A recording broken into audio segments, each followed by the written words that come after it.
If you've got a disc herniation, disc bulge, or you are post-surgery such as a fusion, you've been training your core, but the core training isn't working. Your back is still tight, you still don't feel like you have control over your movements, you feel off balance, and despite your core training efforts, your back is still wrecked. Today I wanna give you 2 secrets.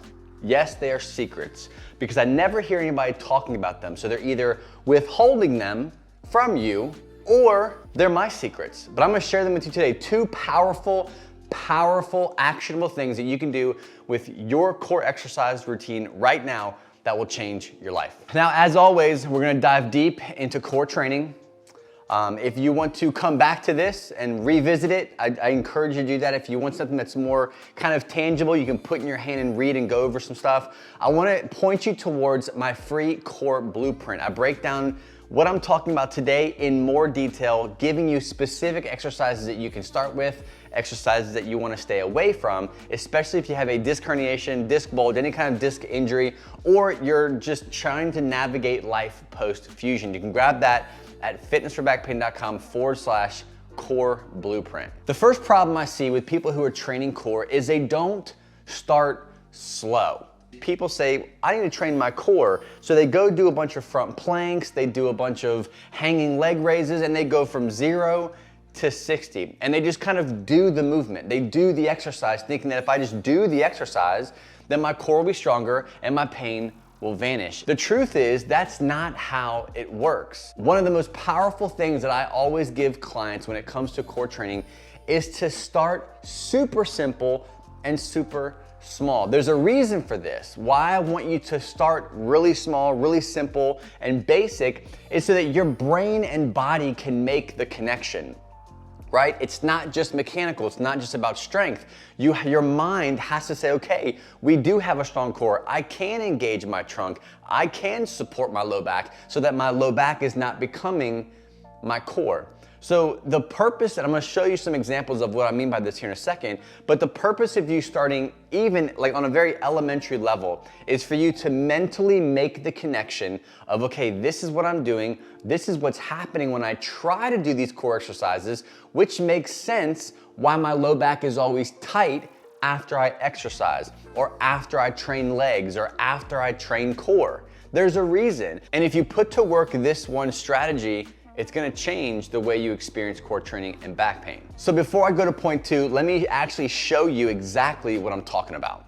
So a really easy and simple example of what I mean by making this mental connection and starting very, very small and building up is this right here. Now, keep in mind, you're not gonna do this type of exercise forever, right? There's a difference between like doing like 1, 2, 3 sets of a front plank and doing like 1, 2, 3 sets of this exercise. This is very simple. So think more about making the connection and then making it harder. And you can usually do it pretty quickly throughout like a week or 2 weeks, all right? Essentially what I call these are leg drops, simple leg drops. And I'm gonna have you take your hands and you're gonna slide your fingers down kind of below your hip bone. So here's my hip bone. I'm gonna go kind of end towards my crotch basically, and I'm gonna put my hands on that kind of muscle right once you go over those hip bones, right? Dive into those here. Those are your deep core muscles. What I'm gonna have you do is with a quick breath out, you're gonna feel everything basically from the base of your ribs to hopefully going down towards your pelvic floor. You should kind of feel it like get kind of tight. What I want you to do from there, brace that, hold that brace from the pelvic floor and under your fingers, and I want you to simply just drop your leg off to the side. And then bring it back up. Drop it off to the side. Bring it back up. My pelvic floor should be on, the muscles under my fingers, my deep core should be on, and I should be able to breathe and move at the same time. What tends to happen when people kind of go from 0 to 60 when it comes to training their core or using exercises to get better or hopefully feel better in the long run is they kind of jump. They jump too far forward and they go too intense too quickly. What I want to suggest you do is for the first secret is back down, back off, go back to very, very simple mind-body connection type of exercises like that right there, and then build off of it. And if you can keep that muscle contraction, if you can keep things engaged, you're doing good and you're making that mind-body connection so that you know now when you apply this to like a squat or a deadlift, you know that your low back is not turning on first and becoming the dominant protector. Instead, your abs are, your trunk is, your pelvic floor is being brought in, and you're using the core the way it was designed to be used. The second secret I want to share with you is very much a mind-body connection strategy. And this is something that you're gonna be like, that's dumb, deuces, or you're gonna be like, wow, like, I think he's onto something here. Because you're gonna try it and you're gonna see results. That's how I know that. The second secret that you've got to start doing is mentally telling yourself, brace the core, relax the low back. Brace the core, relax the low back. One more time. Brace the core, and then what? Yeah.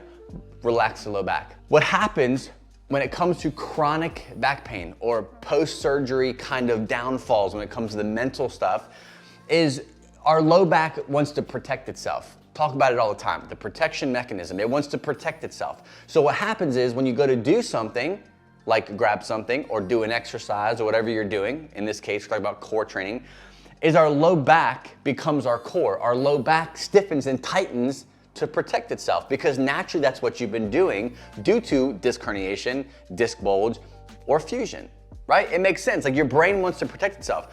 So what happens when you go in to do core exercises is your actual abs, like your anterior part of your core, is almost like a secondary muscle to what's actually contracting. And oftentimes it is the low back. And the only way that you can really dial in on this one specific thing is to, while you're doing the exercise, you've got to mentally put yourself in control of what's going on. And one of the best ways you can do that is tell yourself, contract the core, relax the low back. It's a practice. It's something that you have to choose to do every single time you go into an exercise, almost like you're trying to regroove a pattern in your head so that when you go do something like a lunge, like a deadlift, like a squat, you don't automatically turn on the low back to create stiffness that you think you're creating. Instead, you're bracing and you're squeezing down on your abs and making that tight. At the same time, telling myself, relax the low back, relax, and see if you can do it. Brace the abs and try to get yourself to shut down the low back. Now, there's a little tip with this. You're gonna feel it relax. You're gonna be like, oh wow, I can definitely feel it.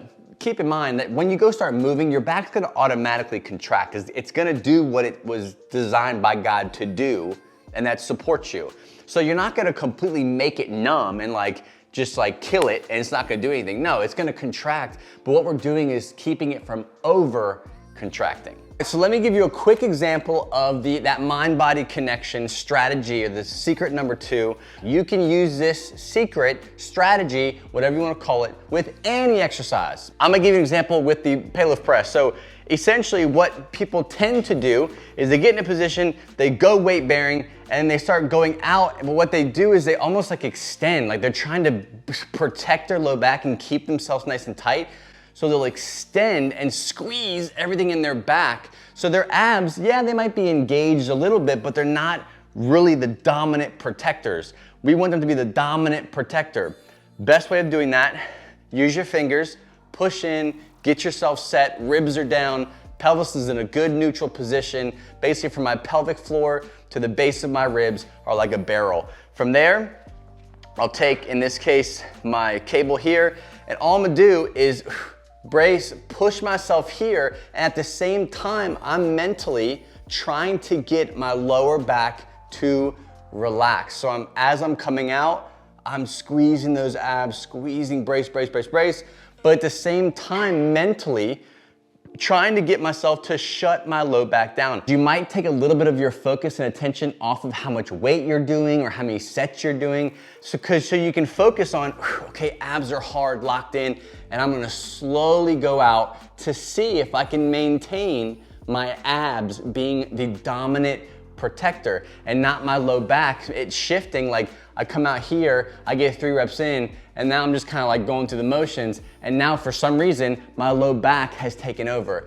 That is a massive, massive no-no, so make sure you make the change. That's the example. Try it for yourself and let me know. That is the 2 most common conversations that I have with clients, with people who just are training their core, but they're not seeing results. Those 2 conversations have been some of the most game-changing, mind-blowing situations in a conversational setting when it comes to, hey, why don't you try this? That's what I'm gonna suggest for you to do. Make sure you put them to work. It's gonna be weird. They're gonna be like, oh, this seems too simple. Like, it must not be, it's probably because my core training isn't hard enough. Or the 7 exercises I'm doing now, I should be doing 12 exercises a day. It's usually 9 times out of 10, not that. Break it down, keep it simple, implement these 2 things, and let me know how it goes. And don't forget, if you want to dive deeper into core training, if you want to know exactly what core exercises to pick, what exercises you shouldn't do, how to look for core training when it comes to applying it to your routine right now, how to do it strategically to get you out of pain, go to fitnessforbackpain.com/core blueprint and grab that free guide today.